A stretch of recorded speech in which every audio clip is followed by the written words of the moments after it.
की ओर चले और हम परमेश्वर के वचन से निकालते हैं प्रकाशित वाक्य की पुस्तक, प्रकाशित वाक्य की पुस्तक, उसका 9 अध्याय, 9 अध्याय, प्रकाशित वाक्य की पुस्तक, उसका 9 अध्याय। आमीन। पहली आयत से पढ़ता हूँ। यहाँ लिखा है, और जब 5वें स्वर्गदूत ने तुरही फूंकी तो मैंने स्वर्ग से पृथ्वी पर एक तारा गिरता हुआ देखा और उसे अथाह कुंड की कुंजी दी गई। परमेश्वर की आशीष उसके पवित्र वचन के पढ़े और सुने जाने पर हो। आमीन। आमीन। बैठ जाइए आप लोग। जब हम बात करते हैं, और पिछली बार भी जैसे हम बात कर रहे थे अथाह कुंड की, तो हमने देखा था कि अथाह कुंड, जिसे हम बॉटमलेस पिट इंग्लिश में कहते हैं, उसका मतलब ये होता है कि एक गड्ढा है जिसका बॉटम नहीं है। और स्पिरिचुअली हमने उसका मतलब जाना था कि स्पिरिचुअली ये वो जगह है जो शैतान की किंगडम कहलाई जाती है, जिसका किंग सैटन है। आमीन। और उसका कोई बेस नहीं है, उसकी कोई फाउंडेशन नहीं। जितने भी शिक्षाएं, ये जितने भी रिलीजियस ऑर्गेनाइजेशन, डिनोमिनेशन ये बनी हुई हैं, जब आप इनकी नींव ढूंढोगे तो आपको इनमें से किसी की भी नींव इस वचन पर आधारित नहीं मिलेगी। आमीन। क्रिसमस की नींव इस वचन पर आधारित नहीं है, ईस्टर की नींव इस वचन पर आधारित नहीं है, वरना चेले भी करते हैं। गुड फ्राइडे की नींव इस वचन पर आधारित नहीं है, वरना चेले भी करते हैं। नोविनोस की नींव इस वचन पर आधारित नहीं है, वरना चेले भी करते हैं। समझ रहे? सुबह होली कम्युनियन लेने की जो नींव है, फाउंडेशन है, वो इस वचन पर नहीं पड़ी, इस वचन से नहीं पड़ी, इसलिए उसकी कोई फाउंडेशन नहीं। बिना फीट वॉशिंग के होली कम्युनियन लेना वो फाउंडेशन नहीं है। असली फाउंडेशन क्या है? होली कम्युनियन से पहले फीट वॉशिंग होना बहुत जरूरी है, क्योंकि मसीह ने यही सिखाया। कहता है जब तुम ये करते हो तो मेरी मृत्यु को स्मरण करते हो, है ना? तो उसने ये बात सिखाई थी। तो जितनी भी बातें डिनोमिनेशन करती है ना, उसकी फाउंडेशन नहीं है। वो औरतें प्रचार करती हैं, वो फाउंडेशन नहीं है। बाइबल के हिसाब से वो सारी बातें जो हैं वो बेसलेस हैं। तो आप कहते हो ना किसी की बात को कि यार उसकी बातें ना बेकार की है, कोई आधार नहीं है उसकी बातों का। आधार मतलब होता है कि हर एक इंसान की बातों का ना कुछ बेस होता है। अगर आप सच बोलते हो तो उसका बेस होता है। हर चीज जो आप बोलते हो उसका बेस होता है। जिस बात का बेस होगा ना, वो बात सच्ची होगी। इसलिए बाइबल क्या कहती है? हर एक मनुष्य झूठा और परमेश्वर सच्चा ठहरे। तो परमेश्वर का जो वचन है वो सच्चा है, बाकी हर एक मनुष्य जो है, जो कहता है मैं सच बोल रहा हूँ, वो झूठा ठहरे। इसलिए यीशु मसीह हमेशा जब भी कहता था, क्या कहता था? मैं तुमसे सच सच कहता हूँ। आमीन। क्योंकि वो सत्य था। आमीन। समझ रहे? वो सत्य था। तो जो कुछ भी इस वचन पर आधारित होता है ब्रदर, वो उसकी फाउंडेशन होती है। और उसी फाउंडेशन पर वो सिटी बनी हुई है, जो कि 12 प्रेरितों की शिक्षा, जिसकी नींव किस पर है? 12 प्रेरितों पर। इसलिए कोई भी उठ के अगर यूं कह दे कि मैं एक भी प्रेरित को नहीं मानता, कि मैं पतरस की बात नहीं मानता, मैं पौलुस की नहीं मानता, या फिर मैं यूहन्ना की नहीं मानता, तो इसका मतलब है वो सिटी का हिस्सा नहीं है। वो किसका हिस्सा है? इस बॉटमलेस पिट का, जिसकी चाबी किसके पास है? शैतान के पास। क्योंकि बाइबल कहती है एक तारा गिरता हुआ देखा और उसे एक कुंजी दी गई। उसके पास कुंजी थी नहीं ब्रदर, उससे सारी कुंजियां ले ली गई हैं। है ना? ये वो पिट है जिस पिट में जब इंसान गिरता है तो इंसान उठ नहीं पाता है। ये एक ऐसी शिक्षा है जिसमें जब लोग गिरे ना, तो उसके बाद लोग उसी में रह गए, उसी में मर गए, और वहां से वो बाहर नहीं निकल पाए। सिर्फ वो निकल पाए जो परमेश्वर के चुने हुए थे, उसके अलावा कोई नहीं निकल पाया। आमीन। यीशु मसीह के पास भी कुंजियां पाई जाती, खुदा के पास भी कुंजियां थी, यीशु मसीह के पास भी कुंजियां थी, लेकिन कुंजियां उसने क्या करा? एक कुंजी उसने बांट दी। किसको? पतरस को।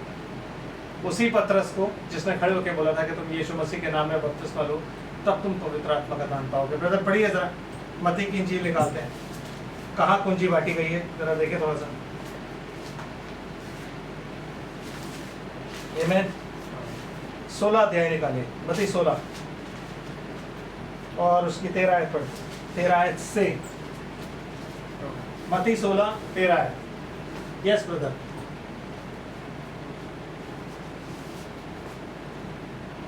यीशु कैसरिया फिलिपी के प्रदेश में आया, और नहीं देश में आया। प्रदेश में, आप क्या प्रदेश है? देश है वो। देश में आया और अपने चेलों से पूछने लगा, लोग मनुष्य के पुत्र को क्या कहते हैं? मनुष्य का पुत्र मतलब he is talking about himself, अपने बारे में कह रहा है। तो कहता है लोग क्या कहते हैं, तो फिर उन्होंने कहा, कुछ तो यूहन्ना बपतिस्मा देने वाला कहते हैं, और कुछ एलिया, और कुछ यिर्मयाह या भविष्यद्वक्ताओं में से कोई एक कहते हैं। कोई भी ये नहीं कह रहा कि कोई, कई लोग सिर्फ मूसा भी कहते हैं। नो नो नो, क्योंकि मूसा क्या कहता है, परमेश्वर तुम में से मेरे समान एक भविष्यद्वक्ता खड़ा करेगा। तो कोई भी इजरायली उसको मूसा के समान नहीं समझता। मूसा सुपीरियर। यस, मूसा वाज सुपीरियर, यू नो। कहते हैं कि मूसा की जो मिनिस्ट्री थी ना, वो उसने सारे काम किए जो यीशु मसीह ने किए, समझे। मूसा ने मल्टीट्यूड्स को खिलाया, मन्ना, आमेन, बटेरे खिलाया नहीं खिलाया। मूसा ने जल को 2 भाग कर दिया। मूसा ने वो सारे काम किए जो यीशु मसीह ने किए, सब कुछ वही। और मूसा जो था वो क्या था, रेडीमर, इसलिए यीशु मसीह भी क्या था, रेडीमर। आमेन। मूसा ने फिजिकल गुलामी से उनको बचाया, यीशु मसीह स्पिरिचुअल गुलामी से कहता है, ऐ थके मांदे और बोझ से दबे लोगों, मेरे पास आओ, मैं तुम्हें आराम दूंगा। यस, मूसा ने भी उनको आराम दिया। जब आप कुरिन्थियों की पत्री पढ़ते हो, या शायद इब्रानियों में लिखा है कि अगर 7वें दिन की बात होती तो परमेश्वर ये ना कहता कि ये मेरे विश्राम में नहीं प्रवेश कर पाएंगे, क्योंकि जंगल में जितने भी लोग थे उन्होंने क्या किया, परमेश्वर को रेस्ट दिलाई। परमेश्वर उनसे गुस्सा हो गया, और गुस्सा होकर क्या बोला, ये मेरे विश्राम में नहीं प्रवेश कर पाएंगे। और वो विश्राम क्या था, कनान, केनन लैंड, वो परमेश्वर का विश्राम है। आज हमारे लिए केनन लैंड क्या है, होली गोस्ट। तो जब हम होली गोस्ट पा जाते हैं तो हम अपने विश्राम में प्रवेश कर जाते हैं। आमेन। फिर हम कार्य नहीं करते, फिर आत्मा करता है, परमेश्वर का आत्मा हमें फिर कार्य करता है। आमेन, समझ रहे। तो इस तरीके से यीशु मसीह उनसे पूछता है कि भाई मुझे क्या क्या कहते हैं, मुझे बताओ। तो चेले क्या बताते हैं, यस, फिर आगे उसने उनसे कहा, हाँ। परंतु तुम मुझे क्या कहते हो? यस, परंतु तुम मुझे क्या कहते हो। चलो ये तो बात हो गई सबकी, अब तुम बताओ, तुम मुझे क्या कहते हो। इतने दिन से तुम मेरे साथ हो, तुमने मेरी मिनिस्ट्री देख ली, तुमने सब कुछ कर लिया, तुम क्या कहते हो। फिर शिमोन पतरस ने उत्तर दिया, हाँ, तू जीवते परमेश्वर का पुत्र मसीह है। यस, यीशु ने उसको उत्तर दिया, ये जो रेवलेशन है ना ब्रदर, जीवते परमेश्वर का पुत्र मसीह। मसीह, यीशु मसीह नहीं। यही कंफ्यूजन पूरी डिनोमिनेशन में है कि वो कहते हैं क्रिएशन जिसने करी वो कौन था, यीशु। जिसने क्रिएशन करी वो कौन था, मसीह, क्राइस्ट। परमेश्वर में से सबसे पहला जो निकला वो कौन था, Christ, not Jesus Christ, no. क्योंकि बाइबल जब आप पढ़ोगे, यूहन्ना का पहला अध्याय, तो वहाँ पे लिखा हुआ है, और वचन देहधारी हुआ। उसका मतलब ये है कि एक देह परमेश्वर ने तैयार करी और उसमें वो देहधारी हो गया। आमेन, समझ आ रहा है।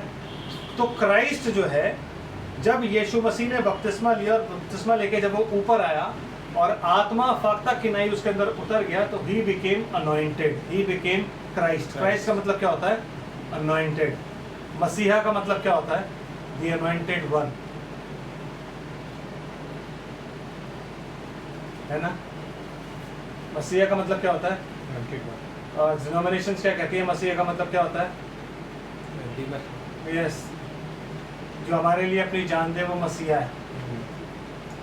दैट इज एक पॉइंट तक वो सही है कि मसीह इसीलिए आया था कि उनके लिए अपनी जान दे। आमेन।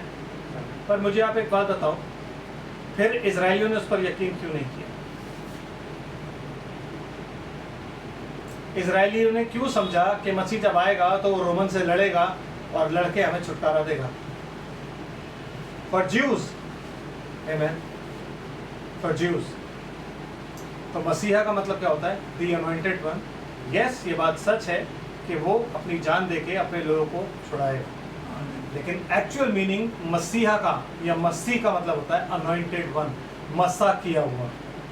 मसा मतलब जिसे पवित्र आत्मा से परमेश्वर ने मसा किया। इसीलिए मसीही जो होते हैं वो होते हैं जो परमेश्वर की आत्मा से मसा किए हुए होते हैं, जो पवित्र आत्मा का दान पाए हुए होते हैं, उनको क्या बोला जाता है, मसीही।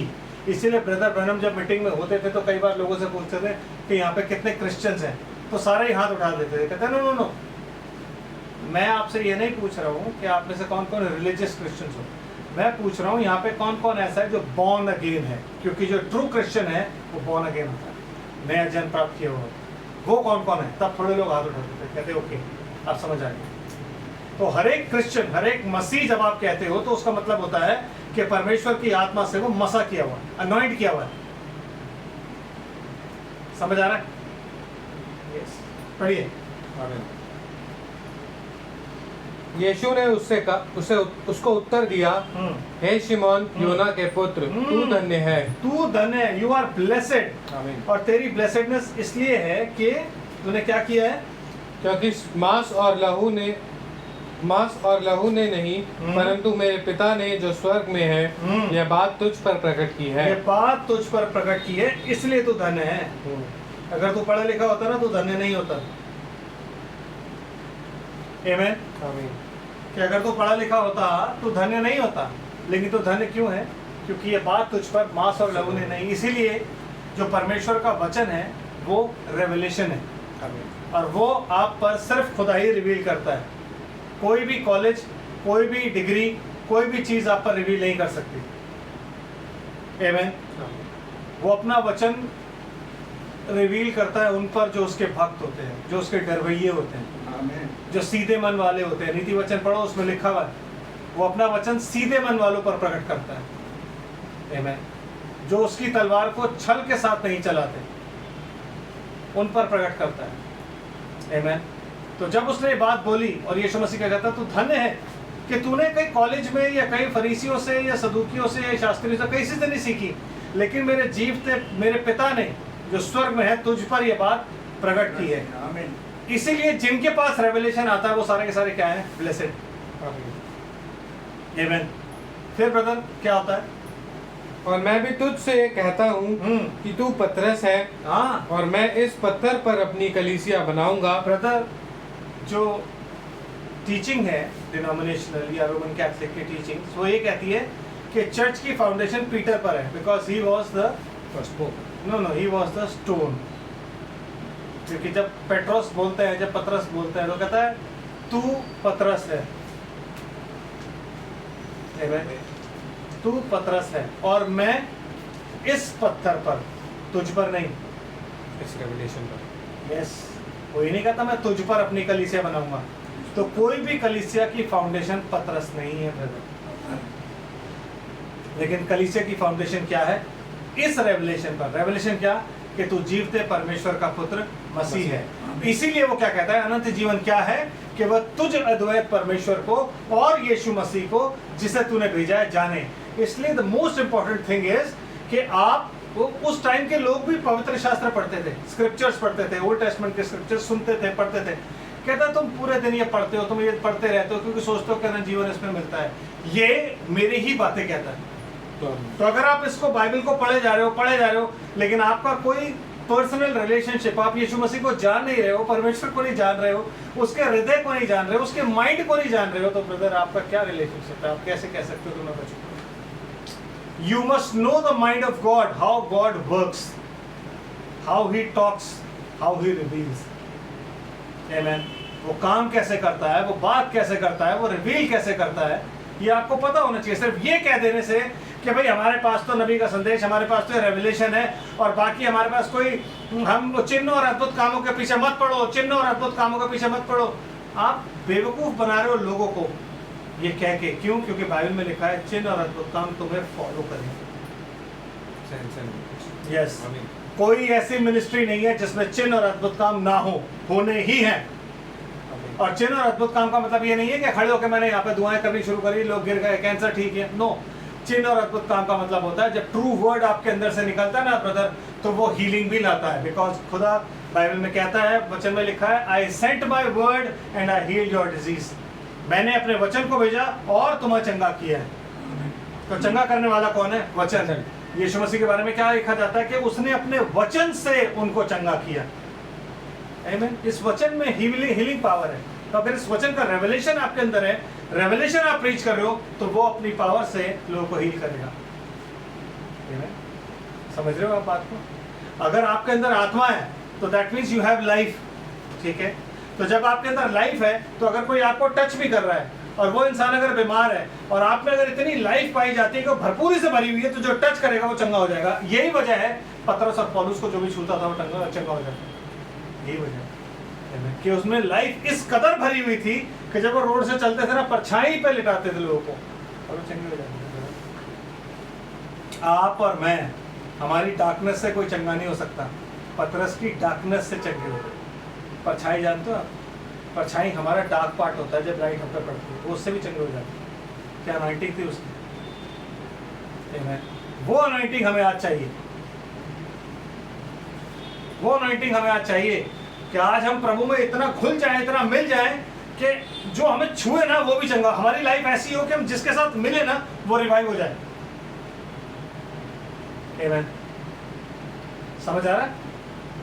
यस। क्या कहता ब्रदर? और मैं इस पत्थर पर अपनी कलीसिया मैं इस पत्थर पर अपनी कलीसिया बनाऊंगा। मतलब ये मेरा रेवलेशन है। हर एक कलीसिया किस पर बनेगी? The foundation of every church is यीशु मसीह, कि वो जीवते परमेश्वर का पुत्र मसीह। मतलब गॉड हेड जो है वो हमारे चर्च की फाउंडेशन है। गॉड हेड किसी के पास भी नहीं होता, क्योंकि सब कोई क्या कहते हैं? खुदा बाप, खुदा बेटा और खुदा रूह कुद्दूस है। किसी के पास फाउंडेशन नहीं। God the Father, God the Son, God the Holy Spirit. No, but every son has a beginning and the end. Right or wrong? Right. Yes, Father is eternal. Son has a. इसीलिए यीशु मसीह, Bible में लिखा हुआ है कि यीशु मसीह सारे कामों को खत्म करके सब कुछ परमेश्वर के अधीन करके खुद भी परमेश्वर में चला जाएगा। Amen. So every son has an ending. ताकि खुदाई सब में सब कुछ हो। अभी खुदाई सब में सब कुछ नहीं है। आमेन। अभी खुदा है लेकिन उसने अपने आप को अलग कर रखा है, और जो कुछ उसने सब कुछ, जितना भी सब कुछ है, जब तक वो मसीह के अधीन ना कर दे, जब तक उसे उसके पैरों के अधीन ना कर दे, पैरों तले ना ले आए, तब तक मसीह राज्य करेगा। फिर मसीह सब कुछ लेकर के परमेश्वर के अंदर चला जाएगा, अपने आप को परमेश्वर के अधीन कर देगा। आप समझ रहे हो? गॉड हेड कोई बहुत आसान चीज नहीं। गॉड हेड को समझने के लिए ना you need spirit of God. यही तो हमें बोला गया कि तुझ अद्वैत परमेश्वर को यीशु मसीह कौन है? सब कहते हैं यीशु मसीह को मानते हैं, यीशु मसीह is the son of God. Okay, then दुनिया किसने बनाई? जीसस क्राइस्ट, व्हिच मींस आपको नहीं पता दुनिया किसने बनाई। आप बाइबल सिर्फ पढ़ते हो तोते की तरह, आमेन, बट उसके अंदर की जो स्पिरिट है उसको आप नहीं जानते। और इसी स्पिरिट, इसी फाउंडेशन, इसी रेवलेशन पे हमें अपनी कलीसिया बनानी होगी। सो यीशु मसीह ने क्या किया ब्रदर? और मैं तुझसे कहता हूँ कि तू पतरस है, और मैं इस पत्थर पर अपनी कलीसिया बनाऊंगा, और अधोलोक के फाटक उस पर प्रबल ना होंगे। यस, मतलब अधोलोक के फाटक, मतलब अधोलोक के फाटक का मतलब मृत्यु का उस कलीसिया पर कोई जोर नहीं है। दैट इज वाई जो यीशु मसीह में मरता है वो मरता नहीं है, सोता है, क्योंकि मृत्यु, अधोलोक के फाटक, उस पर कोई भी जोर नहीं डाल पाएंगे। आप समझ रहे हो? मृत्यु का हम मृत्यु से पार होकर अनंत में ऑलरेडी प्रवेश कर चुके हैं। मृत्यु is just a rest for us. इसलिए जब हम यीशु मसीह में पाए जाते हैं और मर जाते हैं तो क्या बोला जाता है? Rest in peace. Peace is lord Jesus Christ. शांति कौन है? यीशु मसीह, वो शांति का राजकुमार है। तो बिना यीशु मसीह के आप कभी भी रेस्ट इन पीस नहीं कर सकते। No, you will not. मरने के बाद आपको पता लग ही जाएगा कि जब आप जाते हो तो आप हेल में नहीं जाते। यथार्थपूर्ण कोई हेल नहीं है, आप हेल में नहीं जाते हो, लेकिन वहां पे क्या है? वहां पे आपको आराम नहीं मिलता। आप चेन बांध के खड़े हो, आपको बैठने नहीं देते। आमेन। आपके पास कोई आराम नहीं है। आपस से पूछते रहता, अरे भैया कब, अरे भैया कब छुटकारा हो, अरे भैया कब छुटकारा होगा। जब तक वो फाइनल जजमेंट नहीं आएगा तब तक आप वहां तड़पते रहोगे। So that is not hell. No, hell में तो जलना है। That is not hell. वो एक ऐसी जगह है जहाँ पे रेस्ट नहीं है ब्रदर। वो ऐसी जगह है जहाँ पे वो अमीर आदमी आके जाके कहता है कि लाजर को बोल एक उंगली पानी की डुबो के ना मेरी ज़बान पे रख दे, मुझे प्यास लग रही है। प्यास इसलिए नहीं लग रही कि यहाँ हीट है। नो, आप ठंड में भी रहो और पानी ना पियो तो आपको प्यास लगेगी, because there is no rest. तो आप थक गए हो और आप थकान के मारे कह रहे हो एक गिलास पानी पिला दे यार भाई, एक बूंद पानी पिला दे। कहते नो नो नो, ना तो इधर से कोई उधर जाएगा, ना कोई उधर से इधर आएगा। और पोप कह रहा है मैं इधर से उधर, उधर से इधर सब जगह भेज सकता हूँ। नो फाउंडेशन, बेसलेस बातें हैं जिन पे हम यकीन कर रहे हैं, और वही बेसलेस बातें हमें क्या ले जाती हैं? अथाह कुंड पे, आमीन। बॉटमलेस पिट पे। आमीन। समझ आ रहा है ब्रदर? आमीन। हाँ जी, फिर आगे क्या कहता है? मैं तुझे स्वर्ग राज की कुंजी दूंगा, मैं तुझे स्वर्ग राज की कुंजी दूंगा। इसीलिए तो पोप ने बोला है कि पतरस हमारा फर्स्ट अपोस्टल है। मारने के बाद पतरस को किसने मारा था? रोमन्स ने। कैसे मारा था? उल्टा। जब उसे क्रूसीफाई कर रहे थे तो पतरस ने कहा, देखो भाई, मेरे को सीधा क्रूसीफाई मत करो, क्योंकि मैं इस लायक नहीं हूँ कि मैं अपने प्रभु की तरह सीधा क्रूसीफाई हूँ। मैंने प्रभु को 3 बार डिनाई किया था, तो तुम मुझे उल्टा क्रूसीफाई करो। तो उसको उल्टा क्रूसीफाई किया था, टांगे ऊपर सर नीचे। किसने? रोमन्स ने। और वो क्या कह रहे हैं आज? कि पतरस कभी भी रोम नहीं गया। शिमोन गया था। कौन शिमोन? रोना करने वाला। पतरस कभी नहीं गया। These are all false and baseless चीजें हैं, baseless। कि मरियम के बाल हमारे पास पड़े हैं, वो ले जाओ, आप आपके घर को ब्लेस करेंगे। वहाँ हड्डियां मिलती है जो आपके घर की चौखट पे कहते हैं नया घर बना लो तो हड्डियां हमसे ले जाओ, वो चौखट पे रख दो, आपका घर ब्लेस होगा। क्या बात करते हो आप लोग? हम लोग इन बातों पर विश्वास करेंगे? बेसलेस बातें, बॉटमलेस पिट। आमीन। और यीशु मसीह ने क्या किया? कुंजी किसको दी? पतरस को, जिसने पेंतिकुस्त के दिन कुंजी लगाई। किसके लिए? जूस के लिए। और जूस उसमें एंटर कर गए, लेकिन अन्य जातियां फिर भी रह गई थी। अन्य जातियों के लिए उसने कब लगाई कुंजियां? जब वो कुरनेलियुस के घर गया, क्योंकि कुरनेलियुस अन्य जाति था। जब कुरनेलियुस के घर भी उसने कुंजी लगा दी, बपतिस्मा ले लिया, पवित्र आत्मा उतर गया, तब पौलुस जो था वो अन्य जातियों की तरफ गया। उससे पहले पौलुस नहीं जा सकता था, क्योंकि बाइबल खुदा है भाई, सिस्टमैटिक गॉड है, गॉड ऑफ ऑर्डर है, बिना ऑर्डर के नहीं चलता वो। He is the God of order. तो पतरस को ही वो काम करना था। आमीन। तो अब स्वर्ग राज्य की कुंजी के वापस ली पतरस से या नहीं ली, ये बताओ। तो ठीक है, देखते हैं यूहन्ना क्या है, प्रकाशित वाक्य पहला अध्याय निकालते हैं।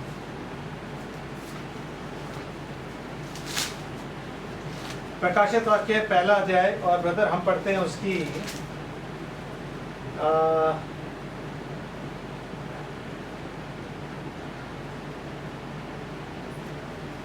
18 है शायद। 18 है। आप पढ़िए 17 से 17 और 18 पहला अध्याय। यस। जब मैंने उसे देखा, हाँ। तो मैं उसके पैरों में मुर्दों सा गिर पड़ा। मुर्दा सा गिर पड़ा मैं, और उसने मुझ पर अपना दाहिना हाथ रख कर कहा, मत डर, मत डर, मैं प्रथम और अंतिम और जीवित हूँ। कौन है ये? यीशु मसीह। और फिर मैं मर गया था, और अब देख मैं युगानुयुग जीवता हूँ। आमीन। और मृत्यु और अधोलोक की कुंजी मेरे पास है। स्वर्गलोक की कहाँ है? पोप के पतरस पास के नहीं है, पास। पतरस के पास ही थी, और वो लगा चुका है। तो जो एक बार यीशु मसीह ने दे दी, और यीशु मसीह ने, चलो पतरस अब तेरा मौत का टाइम आ गया, कुंजी दे दे भाई, मैं आगे दूं पौलुस को। पौलुस तेरी मौत का टाइम आ गया, आगे दूं मैं आइरेनियस को। आइरेनियस तेरी मौत का टाइम आ गया, मैं आगे दूं मार्टिन को। मार्टिन तेरी मौत का टाइम आ गया, मैं कोलंबा को दूं। नो ब्रदर, पतरस को दी, पतरस को दे दी, पतरस ने कुंजियां लगा दी, वो हमें पता लग गया। आमीन। तो आज हम जब पतरस की टीचिंग पर हैं, तो वो कुंजियों से दरवाजे ऑलरेडी हमारे लिए खुल खुले चुके हुए। हैं। पतरस को क्या बोला? जो तू पृथ्वी पर खोलेगा वो स्वर्ग पर खुलेगा, जो तू पृथ्वी पर बांधेगा वो स्वर्ग पर बंध जाएगा। आमीन। तो पतरस ने जब वो चीज़ें खोल दी तो द्वार हमारे लिए खुल गया। तो जब द्वार हमारे लिए खुल गया तो उस खुले हुए द्वार को कोई माइकालाल बंद नहीं कर सकता। और जब एक बार द्वार बंद हो जाएगा तो कोई भी गिड़गिड़ाना, कोई भी आंसू, कोई भी फास्टिंग खोल नहीं सकती। इसलिए वो यीशु मसीह के पास आके कहते हैं, प्रभु प्रभु हमारे लिए द्वार खोल दे, पर द्वार तो बंद है। तो यीशु मसीह अंदर से ही कहता है, हाँ कौन हो प्रभु? ओ मैं तो तुम्हें जानता ही नहीं, मैंने तुम्हें कभी नहीं जाना। आमीन। तब रोना और दांत पीसना हो, वही रोना और दांत पीसना हम देख रहे हैं इन दिनों कि क्या है। समझ आ रहा है ब्रदर? यस। तो कुंजियाँ यीशु मसीह के पास कौन सी हैं? मृत्यु और अथाह कुंड की नहीं बोल रहा हूँ, बोला? अथाह कुंड वो जगह है जहाँ पे शैतान की जो सेना थी उसको कैद कर रखा। And that is not beneath the earth, no. अंधकार में, जंजीरों में जकड़ा हुआ है। आपने अगर पढ़ी है पत्रियां पौलुस की तो उसमें लिखा है कि वो स्वर्गदूत हैं जो परमेश्वर के वचन पर स्थिर न रह सके, उस पद पे स्थिर रहे और पद से गिर गए, और इनको क्या किया गया? अंधकार में जंजीरों से जकड़ के इनको न्याय के दिन तक के लिए रखा है। ये सेना है उसकी, तो उसको नीचे गिराया गया, उसको भी कुंजी दी गई, उसकी किंगडम की, पूरे से कहा गया खोल। तो आप ये समझो कि 2000 साल से वो अपना काम कर रहा है। आमीन। वो अपना काम कर रहा है 2000 साल से, उसके पास हैं लोग, उसके पास अपने दूत हैं काम कराने के लिए, उनसे काम कर रहा है। लेकिन इस वक्त उसे वो कुंजी दी गई है जिसमें उसके सबसे बढ़िया चेले हैं। आमीन। उस किंगडम के सबसे बढ़िया चेले, यस, सबसे बढ़िया जो उसके थे नुमाइंदे, जो उसके साथ नीचे गिराए गए थे, वो हैं उसके साथ। ये वो लोग हैं। तो जब वो नीचे गिराया गया, उसको कुंजी दी गई, ले बेटा खोल, और अब तूने जो करना है कर। तो इसको हम क्या बोलते हैं? इंग्लिश में बोलते हैं जब हेल अनलीश होता है। हेल का मतलब कोई जलने वाली जगह मत सोचिए आप। उसका उस फ्रेज का मतलब क्या होता है कि जब शैतान की जो सेना है जिस जगह पे वो रहती है, उसका ताला तोड़ के और वहाँ से जितनी भी दुष्ट आत्माएं वो बाहर निकलती हैं। ये कोई सद्दाम हुसैन नहीं है भाई, नहीं मेरे भाई। जो लोग कहते हैं सद्दाम हुसैन है ना, उनको मेरे को लगता है बाइबल पढ़नी नहीं है। Yes, they must read the Bible carefully with the help of Holi ghost. पवित्र आत्मा से जब आप जब ज्ञान बटोरोगे ना, तो ज्ञान में उल्टा सीधे बकोगे। इसलिए आपको राइटली 5 फोल्ड मिनिस्ट्री के अंडर ही होना चाहिए, क्योंकि आप कभी खुद तोप नहीं बन सकते। No, every pastor must have a pastor, every apostle must have a pastor. आमीन। तो सब उसके अंदर से ही निकलते हैं। तो 5 फोल्ड का होना बहुत जरूरी है। आमीन। यही रीजन है कि आज की डेट में एंड टाइम चर्चेज में भी आप जाओ, देखो ये पास्टर है भाई को हम ऑर्डेन करने आए हैं, वो बेसलेस है। बाइबल में कहीं नहीं लिखा कि किसी भी पास्टर को किसी भी अपोस्टल ने ऑर्डेन किया हाथ रख के, कहीं नहीं लिखा। No, never ever. आप कैसे कर सकते हैं? भाई ब्रैनम ने किया। भाई ब्रैनम से कहाँ अपने आप को कंपेयर कर रहे हो भाई? ही वॉज अ सीयर, जैसे ओल्ड टेस्टमेंट सीयर होते थे ना। इसका मतलब आप भाई ब्रैनम को क्या, एलिया को नहीं जानते कि वो मिनिस्ट्री क्या थी?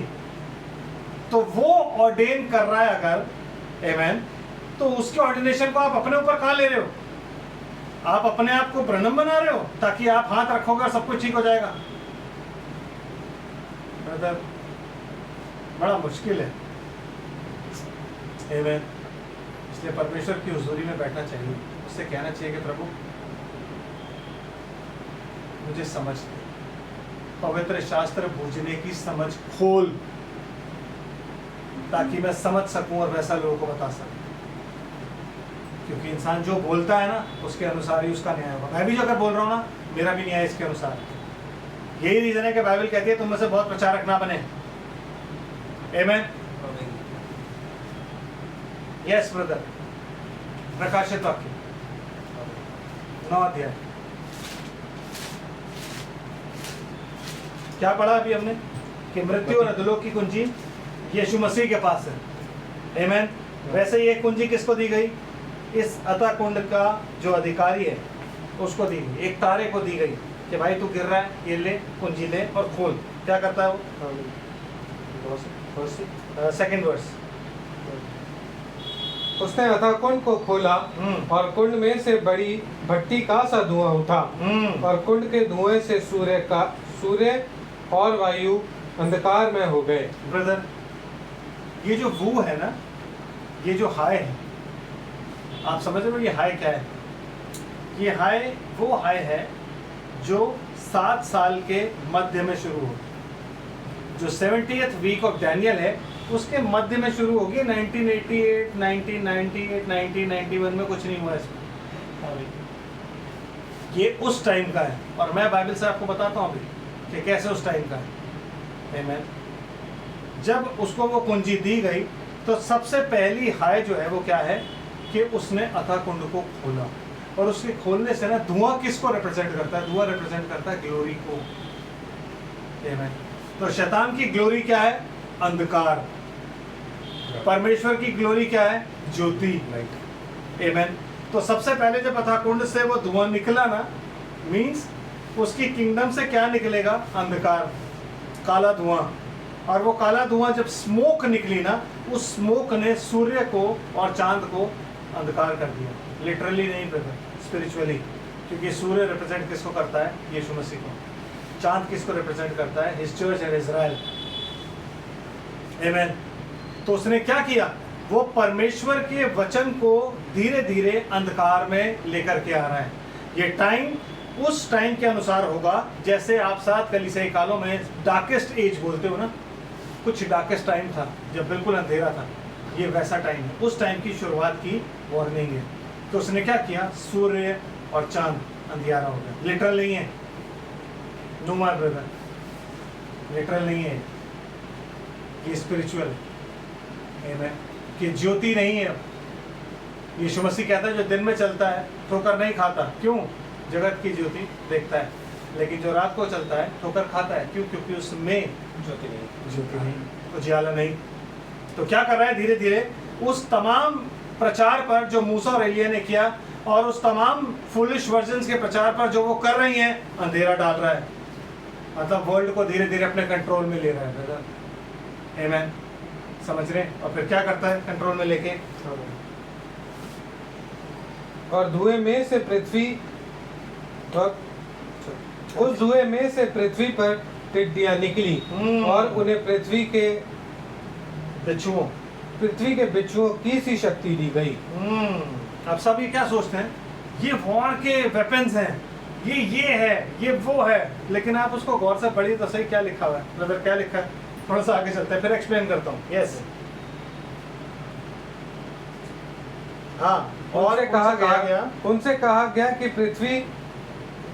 गया कि ना पृथ्वी की घास को, ना किसी हरियाली को, ना किसी पेड़ को हानि पहुंचाना, केवल उन मनुष्यों को हानि पहुंचाना जिनके माथे पर परमेश्वर की मोहर नहीं है। ब्रदर अगर ये वॉर होती तो बम जब गिरेगा तो बम क्या पूछ के गिरेगा? भाई तू परमेश्वर का है तो मैं तेरे पर गिरूं, नहीं तो नहीं गिरूं। So this is not war, क्योंकि कोई भी बम पूछ के नहीं गिरता आपसे। बम आ रहा है, आपने देखा बम को, आपने ऐसे कहा बम रुक जा, बम रुक गया। नो, तो ये वॉर नहीं है मेरे भाई। सबसे पहली चीज जो क्या बोला है? धुएं में से क्या निकली? टिड्डियां। टिड्डियां क्या होती है मालूम है? स्पिरिट्स। नो, टिड्डियां क्या होती है? मिस्र में जब आप बात करते हो मिस्र की, तो टिड्डियों के जब झुंड आते हैं तो वो क्या खाते हैं? अन्न। अन्न का जितना भी आधार होता है, जिससे आपको लाइफ मिलती है, लाइफ का जितना भी आधार होता है उसको वो खा डालते हैं। मतलब वो खेत के खेत और देश के देश बर्बाद कर देते हैं। जितनी हरियाली होती है उसको चट कर जाते हैं, है ना? लेकिन यहाँ पे इनको क्या बोला गया है? घास, पेड़, हरियाली, उनको बर्बाद नहीं करना। What does that mean? दो ग्रुप्स बताए यहाँ पे कि उनको नहीं छूना है। ये किसके अगेंस्ट प्रचार कर रहे हैं? ये प्रचार लेकर के आए हैं वो, ये वो सिस्टम है जो मसीह के वचन के अगेंस्ट प्रचार कर रहा है। ये वो इक्यूमेनिकल मूवमेंट है जो सबको एक करने के बाद मसीह के वचन पे जो लोग यहाँ पे रह जाएंगे और मसीह के वचन में बिल्कुल पक्के ठहरेंगे, उन लोगों पर यात्रा डालने वाले हैं। तो क्या कहता है बाइबल में? क्या लिखा हुआ है? कहता है किसी भी पेड़, क्या? और उनसे कहा गया कि ना पृथ्वी की घास को, ना किसी हरियाली को, ना किसी पेड़ को हानि पहुंचाओ, केवल उन मनुष्य को जिनके माथे पर परमेश्वर की मोहर नहीं है। विच मीन्स जिनके माथे पर मोहर है उन्हें भी नहीं। तो किन के माथे पर मोहर है ब्रदर? 1,44,000। क्योंकि जिस समय की ये बात लिखी हुई है, दुल्हन तो ऊपर है, वो तो नीचे नहीं है। मोहर किसके? 1,44,000। लेकिन ये हरियाली, ये घास और ये पेड़ किसको रिप्रेजेंट करते हैं? फुलिश वर्जिन्स को, कि उनको भी हानि नहीं पहुंचानी है। उनमें से कोई उन्हें हानि नहीं पहुंचा सकता, कोई उस वक्त उन्हें मार नहीं सकता, कोई उस वक्त उन्हें कुछ नहीं कर सकता। वो टाइम आएगा जब उन्हें मारा जाएगा, बट नॉट नाउ। ये उस टाइम नहीं है। केवल उन्हें ताड़ना देनी है जिनके माथे पर मोहर नहीं है। होली गोस्ट बहुत ज़रूरी चीज़ है brother. Holi ghost is the must. अगर वो आपके पास नहीं है ना, कैसे बचोगे आप? आमीन। होली गोस्ट वो चीज़ है कि आपके माथे पर क्या लिखा था? यहोवा के लिए पवित्र। इसलिए बाइबल कहती है कि उस पवित्रता के खोजी बनो जिसके बगैर कोई परमेश्वर को नहीं देखेगा, कोई यीशु मसीह को नहीं देखेगा। उस पवित्रता के खोजी बनो तुम। अपने आप को पवित्र रखो। परमेश्वर पैसे, मिनिस्ट्री, चमत्कार, रेवलेशन देने नहीं, वो लेने आ रहा है जिसके पास कैरेक्टर है। बिकॉज हर एक पति अपनी पत्नी में कैरेक्टर चाहता है। तो यीशु मसीह जब आएगा तो वो कैरेक्टर ढूंढेगा अपने। अगर आपका कैरेक्टर साफ है वो ले जाएगा अपने साथ। कैरेक्टर होना बहुत जरूरी है बेटा। समझ आ रहा है? हाँ, yes. Then what he says कि उनकी हानि मत करना। क्यों? क्योंकि टिड्डियां जब आती है तो उन्हीं की हानि करती। उन टिड्डियों क्या है? बिच्छुओं के डंक है उनके पास। आपको पता है बिच्छू जब काटता है तो क्या हाल होता है? नॉर्मली जब मधुमक्खी वगैरह काट जाए बंदे के ना तो एक जगह दर्द होता है। बिच्छू जब काट जाए पूरी बॉडी में दर्द होता है, पूरी बॉडी। मतलब इतना बुरा हाल हो जाता है कि एक जगह काटा है लेकिन दर्द हर जगह हो रहा है। ये वो टाइम है कि इन दुष्ट आत्माओं की जो पावर है ना वो ऐसी है कि उनके काटने से ना आपको चैन नहीं मिलेगा। जो समय आ रहा है ना ब्रदर बहुत खराब है। इसीलिए क्या बोला गया? हाय। पृथ्वी के रहने वालों पर हाय। ये पहली हाय है, अभी 2 हाय और बाकी हैं। यस ब्रदर, आगे। उन्हें लोगों को मार डालने का तो नहीं, पर 5 महीने तक पीड़ा देने का अधिकार दिया गया। यस, 5 महीने तक। This is the first beginning, first 5 months of dreadful day। Yes, no, the Jacob's trouble. उस जेकब ट्रबल के वो जो याकूब का जो पीड़ा का टाइम है उसका ये पहले 5 महीने हैं ब्रदर। ये टाइम वो टाइम है। ये तीनों वूज अलग अलग नहीं है, ये एक साथ ही चलती है, ये पैरेलल चल रही है। मैं आपको बताऊंगा कैसे चल रही है पैरेलल। आमीन। पहली वू में दुष्ट आत्माएं निकली हैं, उसकी सेना निकली है और वो सेना काम कर रही है। फिर आगे क्या कहता है ब्रदर? ये और उनकी पीड़ा ऐसी थी जैसे बिच्छू के डंक मारने से मनुष्य की होती है। मतलब उनको चैन नहीं है। स्पिरिचुअली उनको इतना प्रताड़ित किया जा रहा है कि उनको चैन नहीं है। इक्यूमेनिकल मूवमेंट आ गया, बीस सिस्टम आ गया, जो बीस सिस्टम के अंदर नहीं आ रहा है। लोग परेशान हैं, लोग पीड़ा के मारे तड़प रहे हैं, लेकिन उनको उसके अंदर आना ही पड़ेगा बाय हुक और बाय क्रुक। क्योंकि ऐसे बहुत से लोग होंगे उस टाइम में डिनोमिनेशन में और दूसरे रिलीजन्स में जो उसके आगे नहीं झुकेंगे। बट वो सिस्टम ऐसा होगा कि वो पीड़ा के मारे लोग झुकना शुरू कर देंगे। आमीन। फिर ब्रदर क्या होता है? उन दिनों में मनुष्य मृत्यु को ढूंढेंगे और ना पाएंगे। मतलब मृत्यु उनसे भागेगी। कोई भी इंसान मरना चाहेगा, आमीन, लेकिन क्यों? क्योंकि उसके पास करेज नहीं है। क्यों? क्योंकि इस टाइम में परमेश्वर किसी की भी प्रार्थना नहीं सुनेगा। लोग कहेंगे कि भाई हमें मौत दे दे तू, लेकिन परमेश्वर उनकी प्रार्थना ही नहीं सुन रहा है तो मौत कहाँ से मिलेगी? आमीन। क्यों? क्योंकि लोगों ने जिस शैतान को मांगा था वो इस पृथ्वी पर बैठ चुका है। और ये वो टाइम है जिस टाइम पे there will be no prayers and no nothing. इसीलिए 7वीं तुरी जब फूकी, 7वीं सील जब खोली गई ना, तो तमाम प्रार्थनाएं जो थी ना वो ऊपर पहुंचा दी गई, क्योंकि उसके बाद कोई प्रार्थना नहीं सुनी जाएगी जेंटाइल्स की। जेंटाइल्स की कोई प्रार्थना नहीं सुनाई जाएगी। और इस टाइम में कोई ज्यूस की नहीं, क्योंकि ज्यूस की जो मार्किंग का टाइम था पूरा हो चुका है। 1,40,000 पर मोहर लग चुकी है, अब कोई प्रार्थना नहीं है। तो लोग इतनी पीड़ा में होंगे कि मृत्यु को ढूंढेंगे। आमीन। वो ट्रेन के आगे आके खड़े होंगे, लेकिन डर के मारे वहां से हट जाएंगे। वो ट्रेन के आगे खड़े होंगे, कोई उन्हें खींच लेगा, वो कहेंगे नहीं मैं मरना चाहता हूँ, लोग मरने नहीं देंगे। वो कहेंगे मैं मरना चाहता हूँ, लेकिन वो गिर नहीं पाएंगे, उनके अंदर करेज नहीं होगी ब्रदर, साहस नहीं होगी। क्यों? क्योंकि परमेश्वर ने ऐसा करना कि लोग मृत्यु को ढूंढेंगे, मृत्यु उनसे आगे। यस, बंदा ऊपर से छलांग मारना चाह रहा है, लेकिन छलांग मार के भी नहीं मर रहा है। क्यों? क्योंकि मृत्यु उससे भाग रही है। बंदा ट्रेन के आगे, बस के आगे खड़ा हो रहा है, बस ब्रेक मार रही है और लोग हटा रहे हैं, क्योंकि मृत्यु उससे भागेगी। आमीन। फिर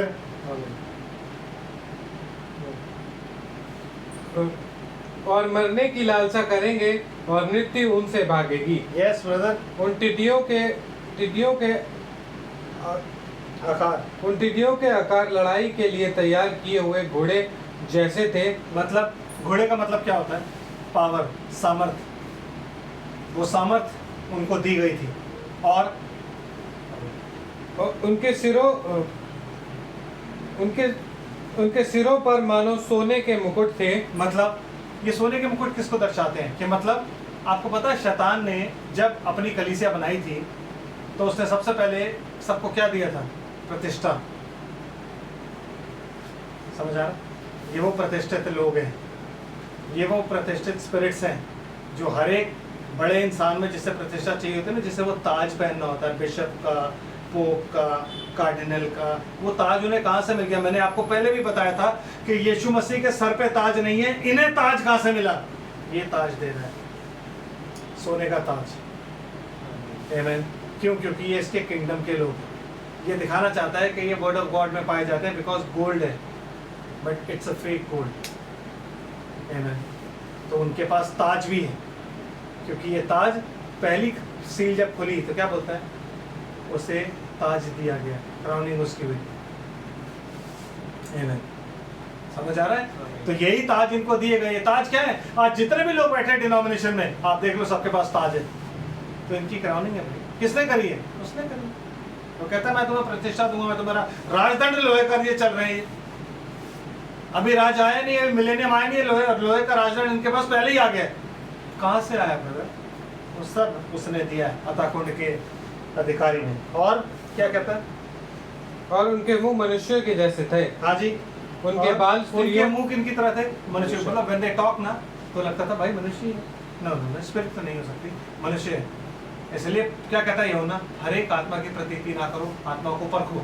पर आप कैसे परखोगे? क्योंकि अब आत्मा तो है ही नहीं। परखने वाला जो आत्मा था वो तो चला गया, रैप्चर में दुल्हन के साथ चला गया, और बाकी 1,44,000 को जब मार कर लिया, मार करने के बाद वो चला गया। अब शैतान बैठा है, कैसे परखोगे? तो उनके मुंह जो है वो कैसे बोलने वालों मनुष्यों की तरह है, चतुर है वो। मत्ती, मरकुस, लूका, यूहन्ना 4 है ना, तो उसमें जो मनुष्य है वो किसका मुंह है? एक मनुष्य का, मनुष्य की विजडम। तो ये मनुष्य की विजडम वाले लोग हैं।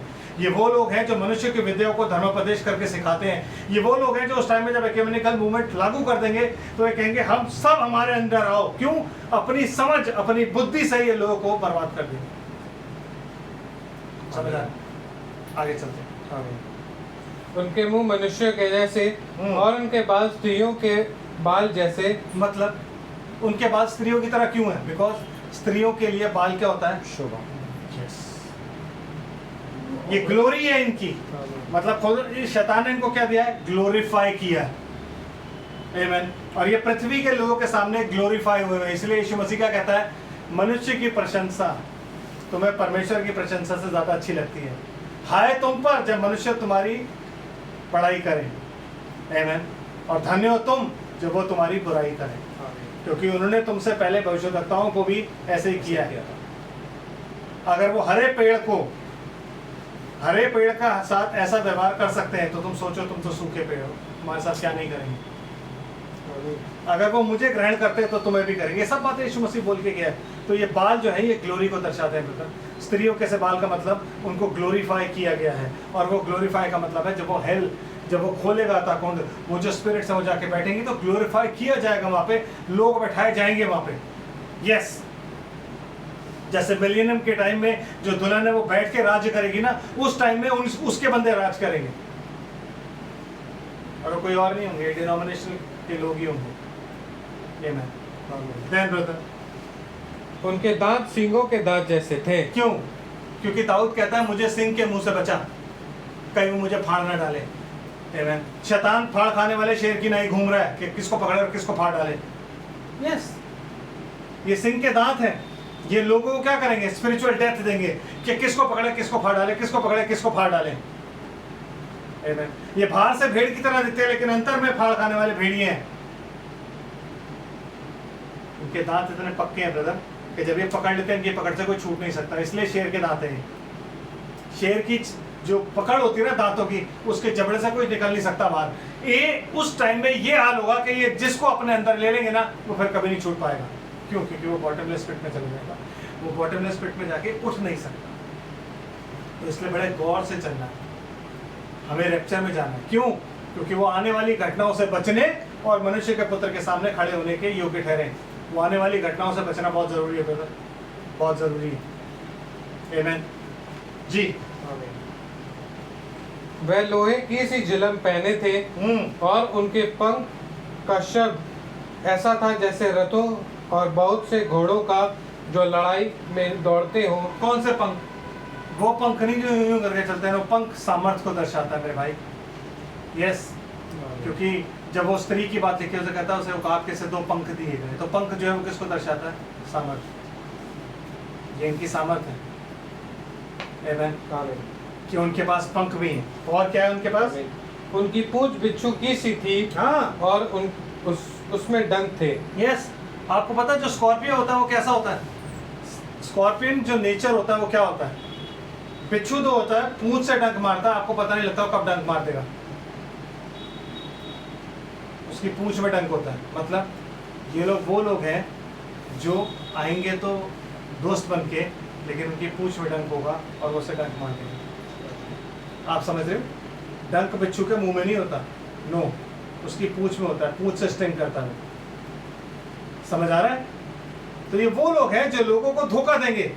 जो ग्रेट डिसेप्शन आ रहा है पृथ्वी पर, वो ग्रेट डिसेप्शन ये लेकर के आएंगे, क्योंकि ये उसकी सेना के हिस्से हैं।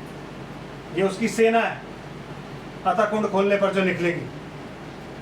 आमीन। और ये अतः कुंड कोई कुंड नहीं है पृथ्वी पर जो खोला जाएगा और धुआं उठेगा। नो ब्रदर, ये अतः कुंड ऑलरेडी थोड़ा थोड़ा एक्टिवेटेड है, लेकिन एक टाइम आएगा जब ये पूरा खोल लिया जाएगा। क्यों? क्योंकि अभी एक उसे है जो रोके हुए है। थिस्सलुनीकियों की पत्री में लिखा हुआ है कि अभी एक है। क्यों?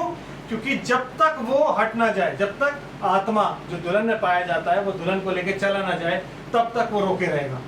तो जब दुल्हन चली गई, 1,44,000 पे मोहर हो गई, तब इनको खुली छूट दे दी जाएगी। Yes bye brother. और उनकी पूंछ बिच्छू की सी और उनके डंक थे। और उन्हें 5 महीने तक मनुष्यों को दुख पहुंचाने की जो शक्ति मिली थी वह उनकी पूंछ में थी। वह उनकी पूंछ में थी। रीजन? धोखा। धोखा। लोग सोच रहे हैं कि नहीं नहीं यार ये तो अच्छी बात है, हमें तो आ जाना चाहिए, ये करें, लेकिन वो डंक किससे मारते हैं? पूंछ से। धोखा। एक बार बंदे को पकड़ लिया ऐसे अपने डंक को आगे मुंह से और फिर मार दिया। आमीन। धोखा माय ब्रदर। और फिर वो ऐसा धोखा है जिसमें लोग तड़पते ही रहते हैं, मरेंगे नहीं। आमीन। लोग मौत मांगेंगे, मौत मिलेगी नहीं। तो वो 5 महीने ऐसे 5 महीने हैं जिन 5 महीनों में इस जमीन पर ना बहुत बुरा समय होगा। सिर्फ इजराइल में ही नहीं, ये पूरी जमीन की बात लिखी हुई है। आमीन। जब पूरी जमीन पे ये सब चीजें हो रही हैं।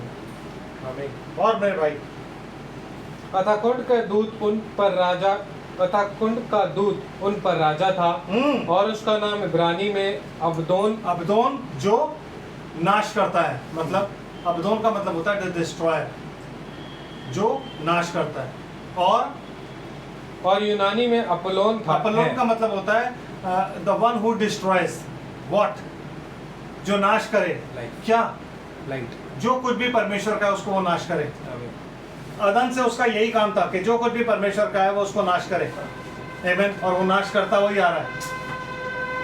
तो ये कोई नाम सद्दाम हुसैन का या किसी का नहीं है, नो, ये स्पिरिचुअल है। इसका मतलब होता है destroyer, destroyer of life, destroyer of word of God, destroyer of whatever God has created. खुदावंद ने जो कुछ भी सृष्टि की है, जो कुछ भी उसने देख के बोला अच्छा है, उसको डिस्ट्रॉय करना है, उसके उस जीवन को डिस्ट्रॉय करना है, हर चीज को डिस्ट्रॉय करना है। और 3.5 साल ये बैठ कर यही करेगा। वाई? बिकॉज इसको पता है इसका समय निकट है। आमीन। ये बड़े क्रोध के साथ नीचे गिराया गया। क्यों? क्योंकि इसको पता है इसका समय निकट है। ब्रदर एक आयत और है, पढ़ दीजिए। 12वीं नहीं, 12वीं है। पहली विपत्ति बीत चुकी। पहली विपत्ति बीत चुकी। दिस इज फर्स्ट वू। और देखो अब इसके बाद 2 विपत्ति और आने वाली है। हाँ, बैठ जाइए। कहता है देखो इसके बाद 2 विपत्तियां अभी और आने वाली हैं। 6ठी है, 7वीं है। यीशु मसीह जब फरीसियों को और सदूकियों को जब बोलता है, डांटता है, तो क्या बोलता है? हाय तुम पर। आमीन। उन्हें क्यों हाय बोलता है? Why woe unto you? Because जितने भी रिलीजियस लीडर्स हैं ना, दे कम अंडर द वू। क्यों? क्योंकि वो लोगों को ढोंग सिखाते हैं। समझ रहे हो? वही रिलीजियस लीडर्स को यूज करके पृथ्वी पर अपनी किंगडम को लागू करेगा, जिस किंगडम को क्या बोला जाता है? भेद बड़ा बाबुल, पृथ्वी की वैश्याओं और घृणित वस्तुओं की माता। तो पृथ्वी की वैश्याएं तो कौन हो गई? Denominational churches. और घृणित वस्तु क्या हो गई? जो कुछ भी परमेश्वर को छोड़कर इस पृथ्वी पर पाया जाता है, क्योंकि परमेश्वर ही पवित्र है, उसके अलावा जो कुछ भी है वो घृणित है। तो घृणित वस्तुओं की माता, that is called ecumenical movement. When he will say I am God, one world, one religion, one God. प्रभु आप सबको आशीष दे। यहाँ से आगे हम संडे को चलेंगे और सेकंड को देखेंगे क्या है। दुआ में बने रहिए, प्रभु में बढ़ते जाइए और जितना हो सके संसार से अपने आप को अलग करके और प्रभु से मिलाइए, तो उसकी आमद में प्रार्थना करते हैं। स्वर्ग और पृथ्वी के मालिक तेरा धन्यवाद करते हैं तेरी सारी आशीष और बरकतों के लिए मेरे परमेश्वर। हम तेरे